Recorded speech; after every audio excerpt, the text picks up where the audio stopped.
पंतप्रधान नरेंद्र मोदी 30 ऑगस्टला पालघर जिल्ह्याच्या दौऱ्यावर येत आहेत। यावेळेला नरेंद्र मोदी यांच्या हस्ते केंद्र सरकारचा महत्त्वाकांक्षी प्रकल्प असलेल्या वाढवण बंदराचं भूमिपूजन होणार आहे।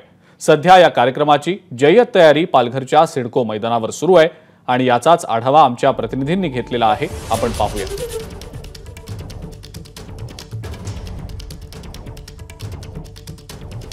केंद्र सरकारचा महत्त्वाकांक्षी असलेला प्रकल्प म्हणजे पालघर जिल्ह्यातील वाढवण बंदर प्रकल्प। ह्या प्रकल्पाला जेव्हा केंद्र आणि राज्य शासनाने मंजुरी दिली त्यानंतर आता ह्या बंदराचा भूमिपूजनाचा कार्यक्रम येत्या 30 ऑगस्टला देशाचे पंतप्रधान नरेंद्र मोदी यांच्या उपस्थितीत होणार आहे आणि त्याच ठिकाणी मी आहे। आपण पाहू शकतो की ही जी 13 हेक्टर जवळपास जागा आहे त्या जागेवरती आता ही डागडुजी आहे ती सुरू करण्यात आलेली आहे। मोठ्या प्रमाणात पाणी सुद्धा इथे साचलेलं आहे कारण गेले 4 दिवस इथे पाऊस कोसळतो। आजही पालघर जिल्ह्याला येलो अलर्ट आहे। तर आपण बघतोय की मोठ्या प्रमाणात इथे मंडपाची उभारणी आहे ती केली जाते, मात्र ही उभारणी केली जात असताना कुठे सेफ्टीचा अभाव आहे तो दिसतोय। आपण बघाल तर जे इथे माणसं काम करतायत त्यांना कुठे सेफ्टीचा वापर केला जात नाही, कुठे हेल्मेट नाही आहेत। असाच पाऊस 4 दिवस पाऊस सुरू आहे, तो असा सुरू राहिला त्याच्यात व्यत्यय येण्याची सुद्धा शक्यता आहे कारण कार्यक्रमाला फक्त 4 दिवस उरलेले आहेत। एकूणच पाहायला गेलं तर सगळी सुरक्षा व्यवस्था आहे ती सज्ज आहे।